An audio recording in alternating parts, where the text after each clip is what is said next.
Okay, so prepare 6 students. This is the first topic in your book, and it's probably the first time you've done anything that's B2 level, so we're up into the really intermediate level of English now. It's starting to get serious, yeah? And the first topic we have here, it's not an interesting one. It's not an interesting one, but it's a very important one. It's question forms. So basically, how do we make questions in English? And you'd be surprised how much of this sounds easy and how much of it you're probably getting wrong. So let's quickly go over the basic structure of questions, forming questions in English. Then we're going to do some exercises and we'll see how well you do them. So it says yes/no forms in simple sentences. Simple tenses use the verb do plus the infinitive when forming yes or no questions. A yes or no question is a question that you can answer with the word yes or no. So, you catch the bus. The question is, do you catch the bus? Very easy. She plays volleyball. Does she play volleyball? All very easy. Good. They caught, in past tense, they caught the bus. In past tense, did they catch the bus? This at B2 level should not be causing you any problems. Let's move on.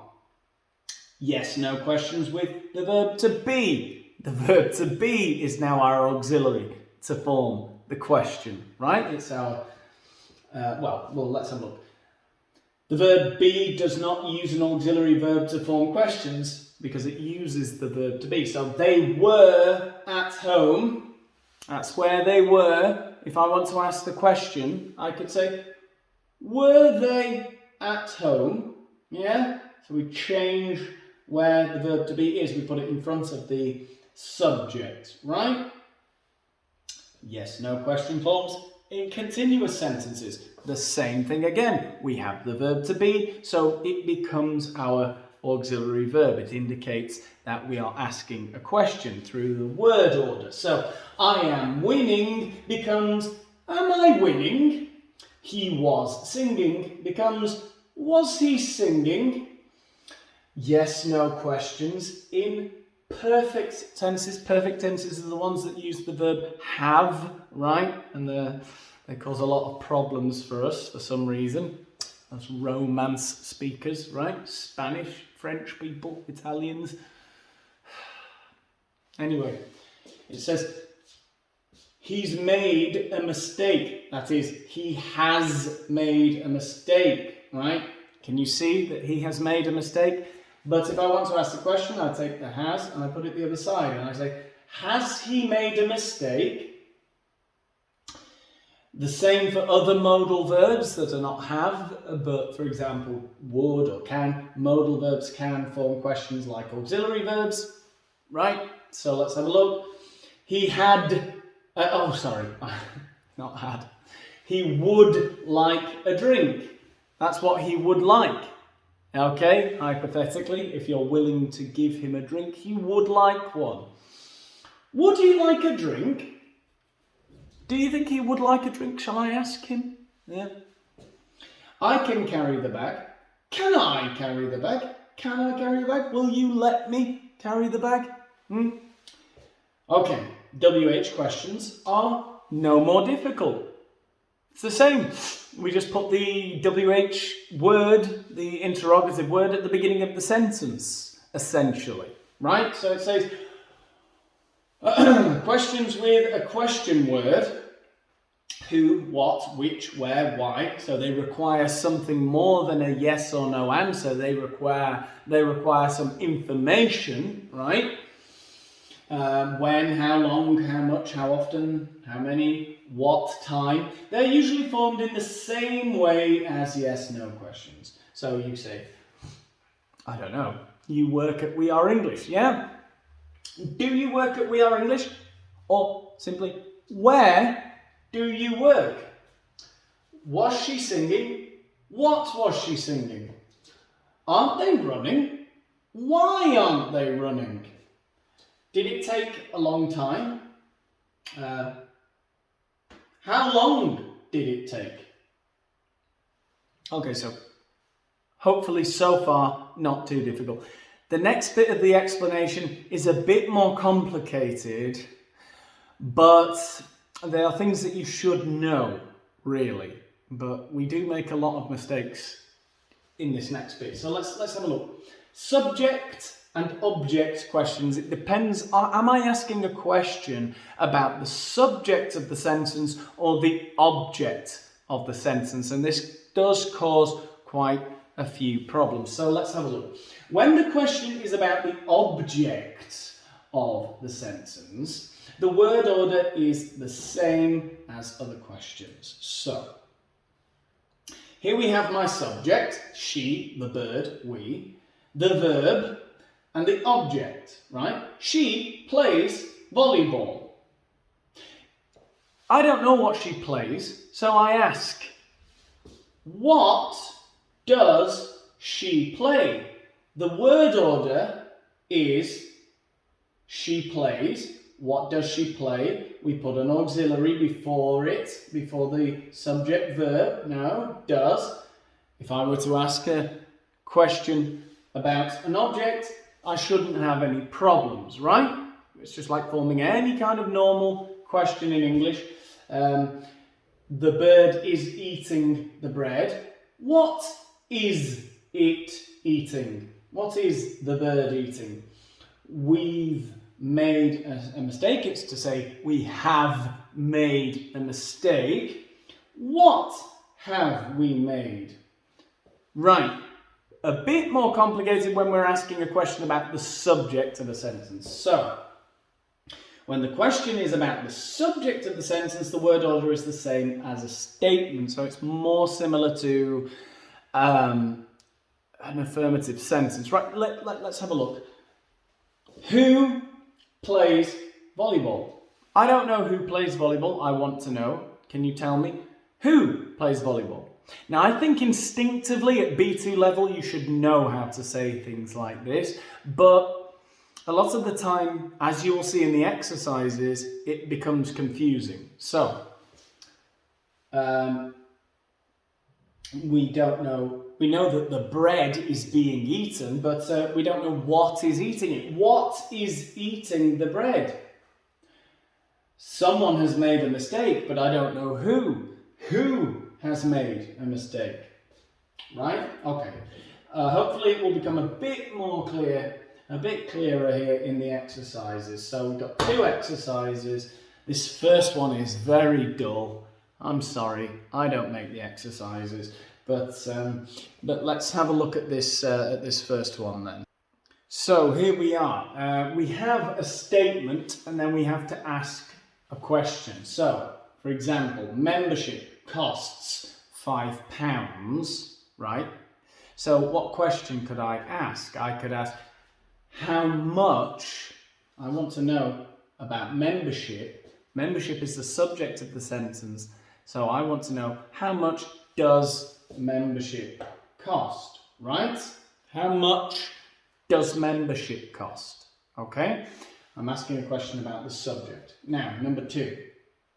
We are planning to meet every Friday at 6, right? At 6 is the time, and I'm asking about, is the subject rather.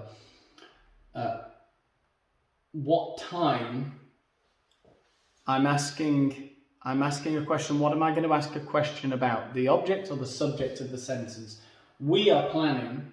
I think I'm going to ask about the subject. No, I'm going to ask what time are you planning to meet, right? What time are you planning to meet every Friday? Yeah? At 6. Okay, next one. We had our first meeting last Friday. Again, I think we're asking about the subject of the sentence because I want to know when you had the meeting. So, when did you have your first meeting? No? Something like that? Yeah. When did you have your first meeting? Okay. All right. Number 4 then, it says 15 people came to the party, and let's have a look at that then. I've just realised I've been making a mistake in the first 3 sentences. They are questions about the object, no, because we're asking how much, that's the cost, right? So membership costs £5, how much is the object, right? And what time is the time that we are meeting, so technically we're asking about the object. And in number 3, when did you have your first meeting? I'm asking a question about the time, right? Not about you. Here in number 4, here we do have a question about the subject. I want to know, 15 people came to the party, so I'm asking what quantity of people came to the party. How many people came to the party, right? It's like a statement. We could just, people came to the party is a fact, right? It's a statement. How many people came to the party? Because I'm asking about the people, no? Okay, right, so confusion over. Let's move on to the next 4, or the last 4 sentences. Most of them were girls. Okay, now, to be girls, I guess, is kind of like a, what is this? Almost like an adjective statement, isn't it? Anyway, most of them were girls. I'm asking a question, and I've got the verb to be, which I can use as an auxiliary. So all I have to do is change its place. No, I say, were most of them girls? Were most of the people there girls? Yes, there were only 3 boys. Yeah, most of them were girls. We should try to get more boys.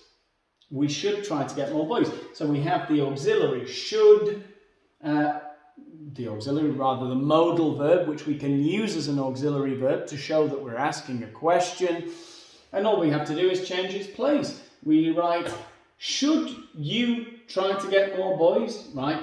Okay, a bit confusing because we should try to get more boys, and then someone asks, should you try to get more boys? Bit confusing, this exercise, I know.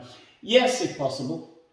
Okay, number 7. We want to do a comedy show at the end of term. I'm asking about what you want to do. So I'm asking about the object. What do you want to do at the end of term? A comedy show. And in number 8, our drama teacher can help us. Right? We're asking about the subject of the sentence, our drama teacher. Who can help us? Who can help us? Our drama teacher. Okay, let's see if this last sentence, this last exercise is a little bit more simple to follow. Of course it is. So, exercise 2, it says, find the mistakes in the questions and correct them. So, these are some typical errors that people make when writing sentences, writing questions in English, forming questions. So it says, how much costs this shirt? Yes, if you speak a Romance language and you translate that literally, if you speak Spanish at least, that would make perfect sense. But no. Remember, subject, the shirt, costs, right? That is not the order. We always go subject, verb. We must remember that, okay? So, how much? Need an auxiliary to show that it's a question, because we're asking a question about the object of the sentence, the price, right? So, how much does this shirt cost? And we take the S off the verb because we have it here in the auxiliary. How much does this shirt cost, right? Okay, number 2. It says, does your dad sometimes get angry with you? I think I actually read it correctly, even though it is written incorrectly. Can you see the error? Does your dad sometimes get angry with you? Yes, of course, we have the indication that we are speaking in the third person thanks to the auxiliary, so the main verb does not require an S. Okay, good. Three. What time the exam finished? So I think the idea is that an exam finished at a certain time and they want to know what time that happened, right? So what time did the exam, and we don't put the verb in past, what time did the exam finish? Okay. Always need an auxiliary or something before the subject in a question in English, right? If we're asking a question about the subject of the sentence, well, we need an auxiliary before the subject. If we're asking about the object, I keep getting it wrong, but okay, we'll get there in the end. Anyway, number 4, where you'd like to go this evening. So we have the hypothetical would here, where, and we'll use it as an auxiliary, would. Where would you like to go this evening? I want to know where you would like to go, so we put the would before the subject.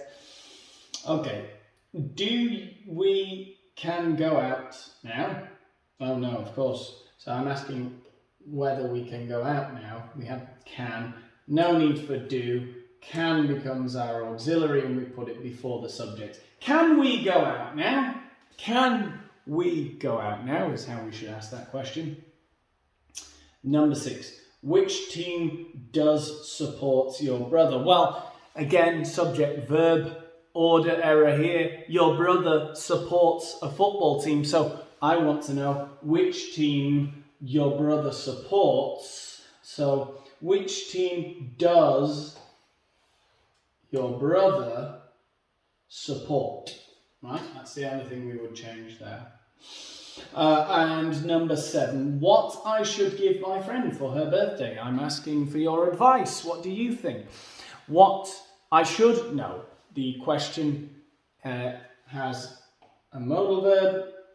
We put the modal verb before the subject. What should I give my friend for her birthday? And yeah, so not too long this video. We've finished this first topic on Prepare 6, and it was a dull one, but a necessary one. I'll see you in the next video.